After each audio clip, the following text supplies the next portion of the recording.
What's up, y'all, and welcome back to my channel. So in today's video, I'm going to show you guys 5 different ways I like to boost my immune system quick and easy at home. So let's go ahead and get right into the video.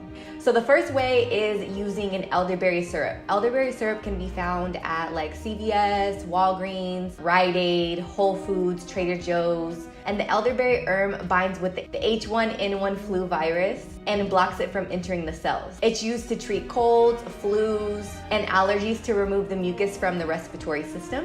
There are 6 to 35 milligrams of vitamin C per 100 grams of elderberry herb, which accounts for about 60% of your recommended daily intake. There's lots of studies about elderberry, and you guys can do your own research and find out what those studies are. But it is said that a lot of people who have flu-like symptoms take elderberry, a tablespoon of elderberry syrup when they start feeling the symptoms come on. And after 24 hours of taking the elderberry syrup, a large percentage of people have reported improvements within those symptoms within 24 hours of taking the elderberry syrup.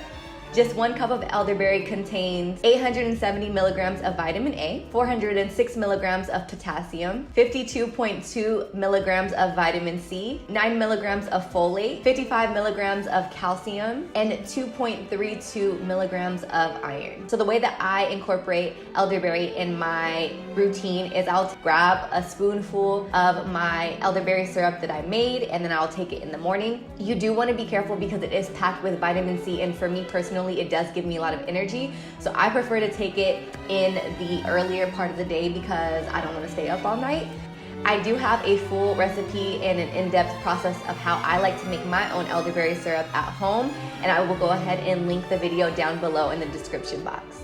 The third way that I like to boost my immune system at home is using tea infusions or decoctions. Pretty much every herb in my herb collection has some type of health benefit to boost the immune system. I'm going to use herbs like chaparral, sarsaparilla, tila, yellow dock. Chaparral is an antibacterial, anti-tumor, anti-inflammatory, and it treats the respiratory system.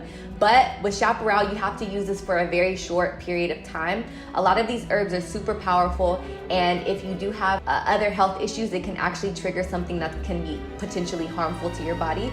So you do want to go ahead and verify before using some of these powerful medicinal herbs. The next herb is sarsaparilla. This is an anti-inflammatory, antibacterial, and it binds with the toxins in your body to pull them away from the body and the blood.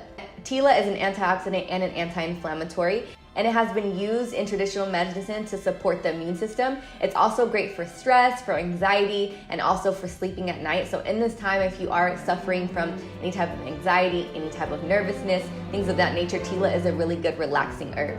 Yellow dock is an antibacterial and an anti-inflammatory, and it has been used to purify the blood and for inflammation of nasal passages and the respiratory tract. Yellow dock is a super herb, and it's gonna do a whole lot for your body. Is an antibacterial, anti-inflammatory, and anti-influenza. This herb is primarily used to remove mucus from the respiratory tract and the lungs. So obviously out of these herbs, yellow dock is gonna be more of a dense herb because it is a root. So first I would take the yellow dock and I would boil it for about 15 to 20 minutes because the remainder of the herbs are more delicate, so you'd want to go ahead and infuse them in the water.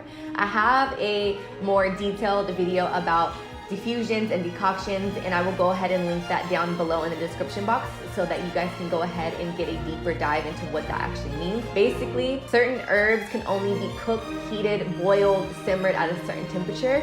After you've reached or surpassed a certain temperature, you're actually stripping it away from its natural medicinal purposes, whether that be minerals, vitamins. So you want to make sure that you're not overcooking or overboiling or over simmering some of your herbs, because you're not going to get the actual properties in the herbs that you're using them for. The fourth way that I like to go ahead and boost my immune system is taking a bladderwrack sea moss shot. Now the way that I like to do this, I like to take 1/4 teaspoon of sea moss powder. Sea moss alone has 96 of the 102 minerals that are in the body. It is very high in iron, soothes irritated mucous membrane from colds, cough, bronchitis, and intestinal problems. Sea moss is also used to support joints and healthy skin. It's also used to boost the immune system and reduce inflammation, improve digestion. It's antibacterial, anti-inflammatory, and a laxative. Sea moss has so many benefits. It has 96 out of the 102 minerals, so you already know it's gonna hook you up with your immune system. Next, I like to add 1/4 teaspoon of bladderwrack powder. Now, bladderwrack, once again, is another super herb. It's gonna have the remainder of the 102 minerals, making this concoction a shot of 102 minerals that you can take in the morning when you wake up. You can feel the energy go through your body. It also tastes like the ocean, so it's not the most enjoyable shot, but it's just a quick shot. And after that, you're good. You have 102 minerals, so you just gotta suck it up. I also like to add 1 whole lime. I personally am a citrus freak. Like, I can eat limes and lemons all by themselves, so this might be too much for somebody who doesn't like citrus, but I like to add a whole lime squeeze, and then I like to add a tiny bit of spring water to kind of easier consistency.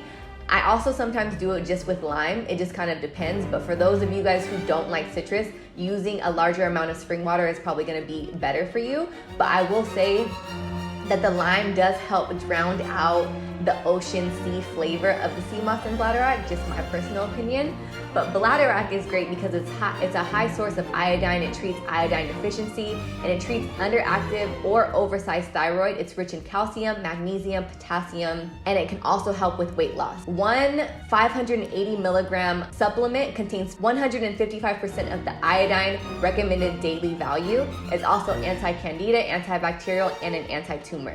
When I'm telling y'all I've lost an unnecessary amount of weight and I have been taking herbs, I will say that I can't pinpoint exactly which herb has allowed me to lose amount of weight, but bladderwrack has worked for others. So if you guys are looking for like a weight loss supplement, that can also help you as well. And it can also allow you to boost your immune system and get your 102 minerals when taking these two together. The second way I like to boost my immune system at home is using a fresh juice compact with a lot of minerals, nutrients, and fresh fruits and vegetables. Celery is great because it's packed with vitamin C, beta carotene, and flavonoids, and there are at least 12 additional antioxidants in a single stalk of celery. It's also packed with vitamin A, vitamin K, and vitamin C, and minerals like potassium, folate, magnesium, and iron. The majority of this drink is going to have celery, so I put anywhere from like 5 to 6 stalks, and I like to break them up in half depending on the size. And next, for liquid, I like to add fresh squeezed orange juice. Oranges are great because once again, they're packed with a lot of vitamin C, and one orange can offer 116% of the daily recommended dose of vitamin C. Vitamin C is also super important in boosting up your immune system and keeping away things like colds and flus. Typically, I like to use anywhere from 1 to 2 oranges. You can also mix this with water if you like. And I also like to add lime juice to this. Limes are great because once again, they are packed with vitamin C. Having a single shot of lime in the morning can help boost your immune system. It's packed with vitamin A, vitamin C, vitamin B, and vitamin D. It also contains potassium, magnesium, and calcium. Then for just a little bit of sweetness, I like to add a tiny bit of mango. It is also packed with vitamin A, and it can help alkalize the body. And about half a teaspoon or half a tablespoon of fresh ginger. Ginger can be a little bit strong, fiery, spicy to some people, so do this to taste. I personally don't mind ginger, so I like to put half a tablespoon of ginger into my drink. And ginger root is great because it burns the toxins out of the body. It helps improve your circulation. It also can aid in cellulite, and it removes the mucus from the lungs and the respiratory system. The last way I like to boost my immune system, and it might sound corny, but I swear exercising helps so much. Not only does exercising boost your immune system, but it can also help you with stress, and it can also help you with sleeping. Those 3 things are so important to your immune system, especially right now. Keeping a very clear mind is very important, and I personally like to do a little bit of exercise in the morning right when I wake up. And I've been doing my 10-minute ab workout, which I actually have on YouTube. I will go ahead and put it down below. It's 10 minutes, it's 45 seconds on and 15 off, and then it goes into the next exercise. But waking up and just loving on your body and releasing the stress in your body and sweating does so much for the immune system. Yeah guys, so that's basically my 5 ways that I like to boost my immune system at home.